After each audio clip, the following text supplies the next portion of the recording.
Hi, I'm Triceratops.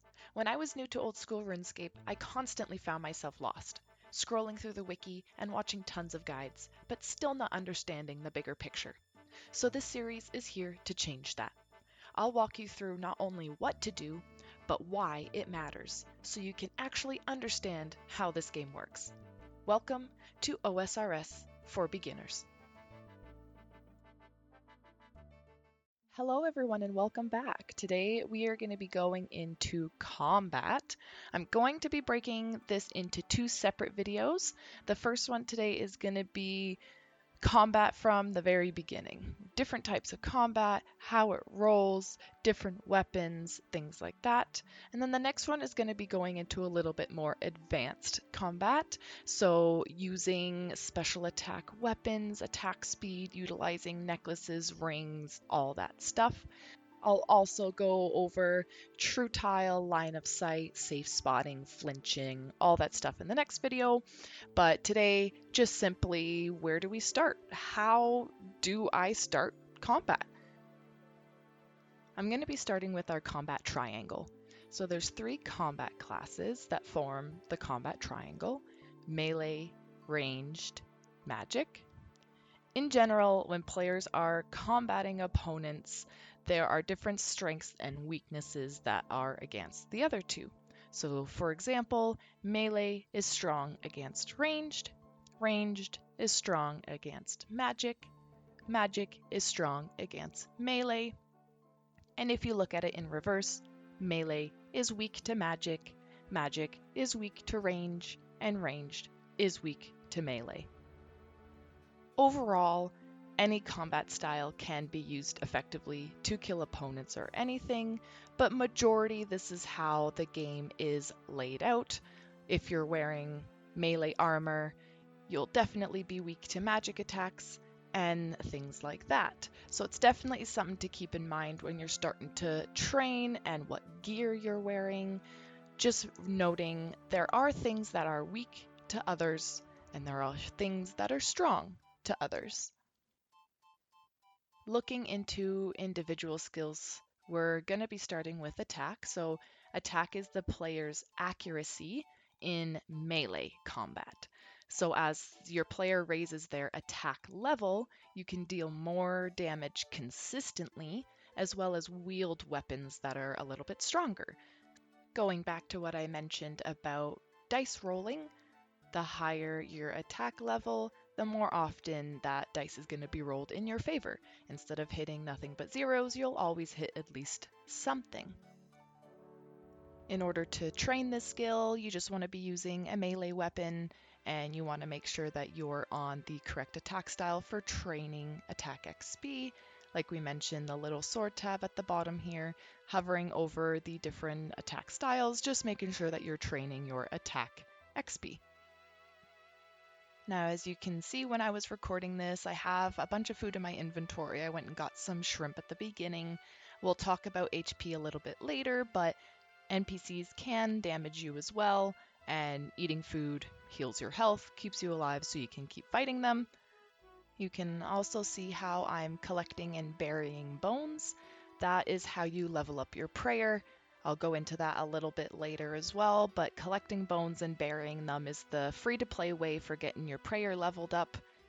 So make sure you're collecting those bones and burying them when you can. There are different and better ways of training when you get into membership, but for free-to-players, pick up your bones, bury them, get your prayer to a higher level, and you'll see why in a bit. Now on this account I showed I got to level 5 attack, had a little pop-up that said I can now use steel weaponry. Now since this is a brand new account and I said that I'm brand new to the game, I also had a little pop-up saying, you know, go talk to this adventurer guy and you can claim upgrades. So that's a good way to start if you've never played as well. He gives you some free upgrades as you get milestones. So he gave me a steel longsword here. Now I have a plugin when I hover over a weapon, it tells me the stats of that weapon for me. Otherwise, if you open up your character equipment, you can see the difference between the training sword that I have. It gives me a +4 attack bonus, +3 slash bonus, and then switching to the steel sword, +9 stab, +14 slash, also gives me other melee strength bonuses, Also gives me a little bit of defense bonus. So overall, this weapon is an upgrade. Want to use this sword going forward. Now, moving on to strength. In order to train strength, I just want to make sure that I am swapping my style over to this aggressive option as it trains strength XP.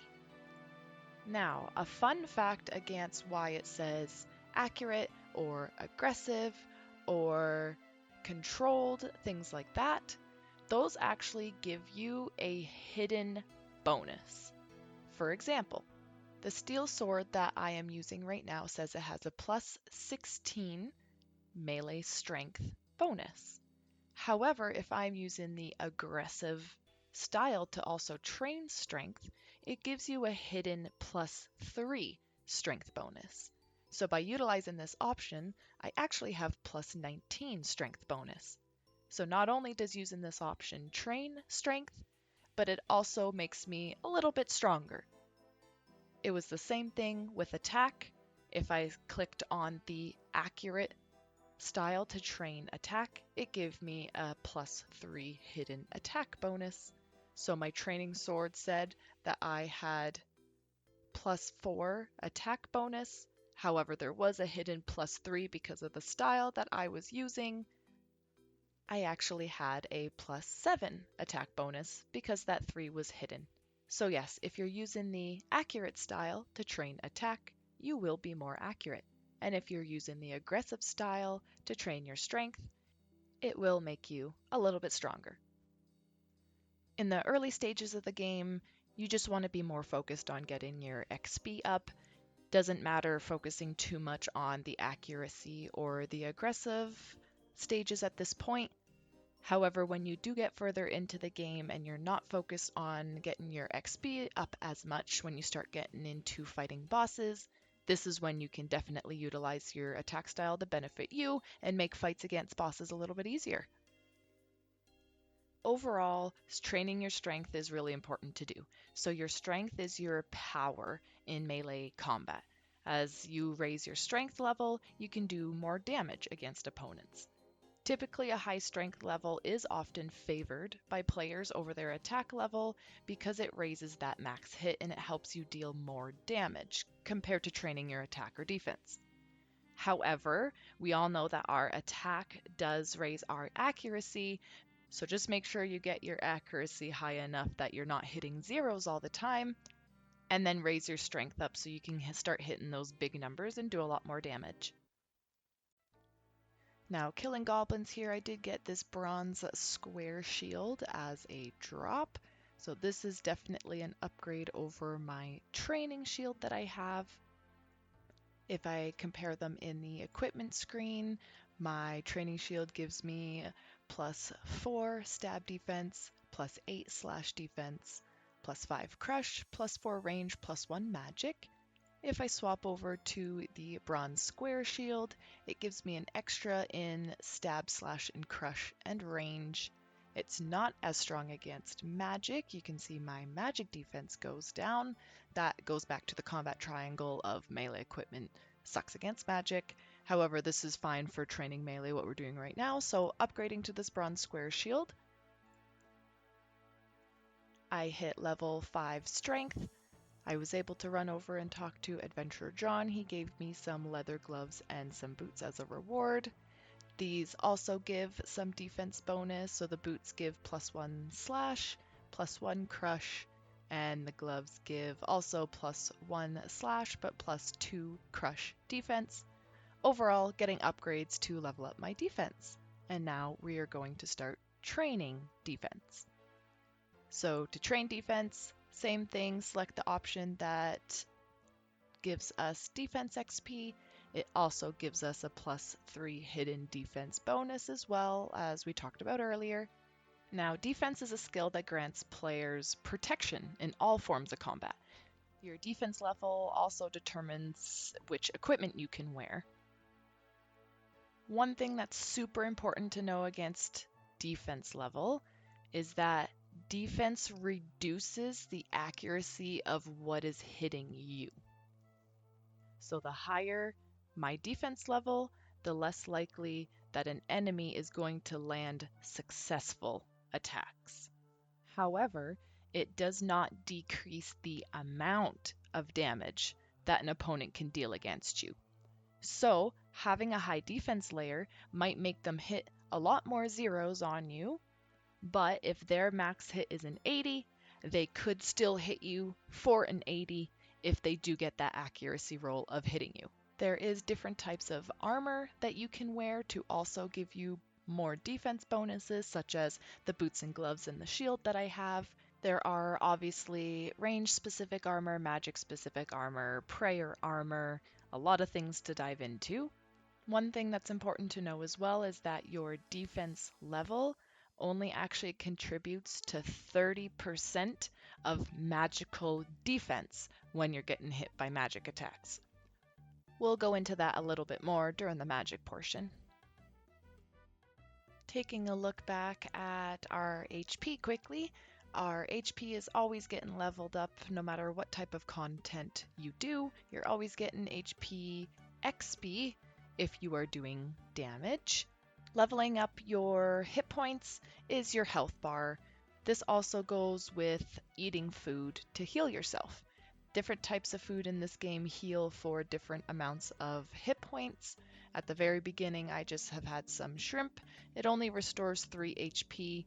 My health is only about 11, so that is good enough for me. The higher HP you get, the higher healing food you will want to eat. Your HP also does regenerate over time, so you do gain 1 hit point per minute. It can be boosted with different items, different prayers, different spells. When you start looking into members, there are potions that you can drink that also restore your health. Players can experience damage to their HP through combat. There is self-inflicted damage. There's diseases. There's environment damage, poison, venom, bleeds, burns. When you start really looking into it, there's a lot of ways that you can take damage. And when your HP hits 0, you die. When you die, you go right back to Lumbridge, and a gravestone is left at the area that your person has died. You lose everything except your 3 most expensive items.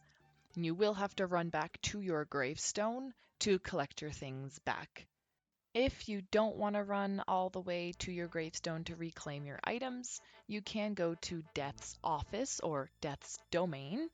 There's a few locations where to access this, and you can collect your items within 15 minutes of dying for a fee.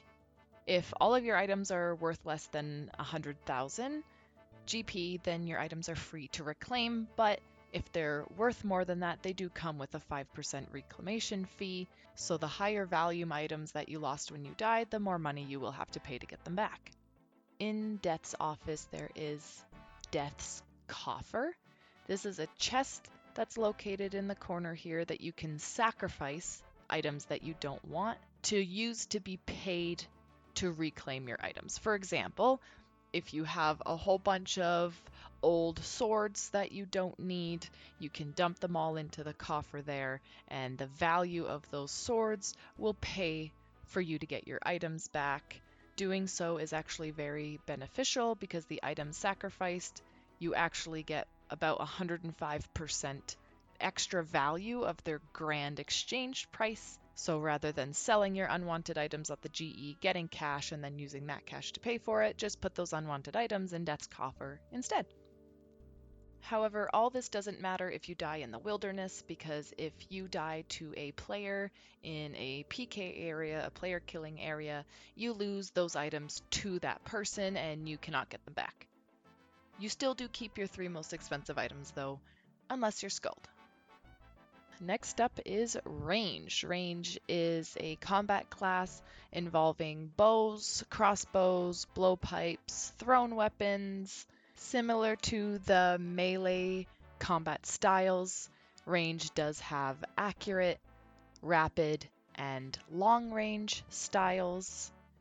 The accurate style provides a hidden +3 bonus to the player's range level, also increasing their accuracy and possibly increasing their max hit. The rapid style increases the player's attack speed in one that does give you the highest damage per second, and the long range style increases your attack range by 2 tiles, and it also provides a +3 bonus to the player's defense level. There are 3 ranged equipment stats, 2 for attack, so ranged attack and ranged strength, and 1 for defense, ranged defense. When you're looking at your ranged level plus the equipment that you're using, whether it's a bow or a crossbow, determines the accuracy. That's your ranged attack. Whereas your range strength, that would be your level plus the ammunition, whether it would be bronze, iron, mithril, rune, dragon, that sort of thing. Your ranged defense comes into play based on the type of armor you're wearing. There are thrown weapons like darts, knives, throwing axes, where you don't have any equipment like a bow, so both of the ranged attack and ranged strength is determined based on the stats of that weapon. Different types of ammunition that you use also have specific damage types. So with melee, it's stab, slash, or crush. With ammunition, it's light, standard, or heavy. So some monsters might have less defense against one or the other. You do have to equip both the weapon and the ammunition to be able to use it. At the beginning, when you are firing arrows and bolts, they do drop on the ground and you'll have to re-pick them up to continue using them. There is a 20% chance that arrows will be lost once they're shot, so eventually you do start dwindling down and you do run out of arrows. As you progress further in the game, there are items that you can get that help retain your ammo so you don't have to keep picking them up off the ground. There is a setting that you can turn on called ammo picking behavior. So when you turn it on, when you pick up ammo off the ground, it will actually just go back into its equipped slot rather than just going into your inventory. So this saves some time from picking up arrows all over the ground and then having to re-equip them once they're in their inventory. This only works if you have that exact same ammo already equipped and you're already using it. Now, something that's beneficial to know as a new player, any type of combat that involves ranging, so actual range or magic, you can safe spot NPCs so they can't hit you, but you can still hit them. For example, this fence here, I can shoot over it and I can have the cow trapped behind the fence, and since the cow wants to melee me, he can't hit me. I can do damage to him, but now I'm not taking damage, I'm not having to eat food, I'm not having to use prayer, so that's something that's really helping when it comes to saving resources, and this is definitely something that you do apply a lot once you get into higher level combat. I will say picking up all the arrows all the time is tedious and annoying, but don't neglect your range level. It does become very important mid to end game. Moving into magic. Magic is super important early game. Not only is it used in combat because you have access to combat spells, but you also get access to teleportation spells, fast travel around the world so you don't have to run around everywhere. You also get access to utility spells, which allows items to be enchanted and things like that to benefit you in the game. Every single magic spell that you would like to perform is in your magic spell book. This is where all of the standard spells that free-to-players have access to cast any spell, whether it be combat, teleportation, or utility, you do need the runes associated with it in order to cast it. When you hover over one of the spells, it will tell you exactly how many runes and which types of runes that are needed. As I have said previously, any metal armor is very bad to be wearing if you're wanting to actually kill things with magic. I have this steel helmet on and you can see that my attack bonus for magic is actually a -3. that destroys my accuracy, and I will most likely be splashing.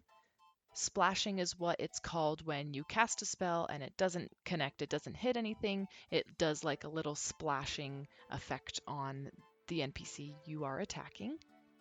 Splashing, however, is a way that people do train magic so they can be more AFK. As you can see by this person, he's wearing full metal gear, and every single one of his magic attacks is not hitting, it's just splashing on him, he's not killing him. However, you do get magic XP every single time you cast a spell. So he's still getting XP, but he doesn't have to move or go anywhere, he can stand here for hours, as long as he has enough runes to cast the spells. When you are just starting off with magic, you do have to manually cast each spell. So that involves clicking on the spell in your spellbook and then clicking on the NPC that you want to cast it on. You can save up money to buy a staff. A staff helps you auto cast a spell, so you don't have to keep manually clicking on it every single time. If you see here, when I wield this staff, not only does it give me a bunch of extra bonuses that will help me with magic anyway, but when I go to my combat tab here, I can choose a spell that I want to autocast on. You can use a defensive spell, so this will train magic plus defense, or just the regular spell, and you can choose the spell you want to fight with. Now, when I go back to killing these cows, all I have to do is set it up so I'm using my wind strike, click on the cow to attack it, and now I will fight it without having to open my spellbook every time. There are different types of staffs that you can get. As you can see in this shop, there are air staffs, earth staffs, water staffs, fire staffs. These count as unlimited runes. So if I want to cast Wind Strike, it's air and mine runes, but if I have an air staff instead, I don't have to use or bring any air runes, so that saves you a lot of resources. When it comes to looking at the statistics of magic, it's a little bit more complicated. So a monster's defense level has no effect on the accuracy of incoming magical attacks. So if you're looking to want to kill a monster with magic, you look at their magic level. If they have a high magic level, then they have high magic defense, and magic won't be the best to use against them. For our own case, when I was talking about defense earlier, where our defense level only calculates 30% of magical defense, our magic level is 70% of our magical defense. So when monsters are attacking our characters, the higher our magic level, the more defense we will have against their magic accuracy. Something important to note as well, obviously magic armor increases our defense as well. When it comes to looking at spells, there's no difference in magic accuracy between spells. Higher leveled spells are as equally accurate as lower leveled spells. An exception to this is looking more into Demon Bane spells. Similar to range, how accurate you are depends on your magic level and the magic equipment that you're using, so staves, things like that. Your magic damage is your level plus the type of spell that you're doing. Magic also has elemental aspects of it, so certain monsters have elemental weaknesses to certain types of elemental spells.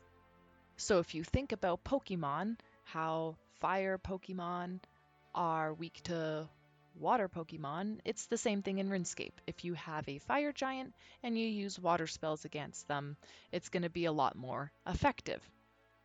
For every point of elemental weakness that a monster has, the player gains a plus 1% accuracy and damage bonus for that elemental type.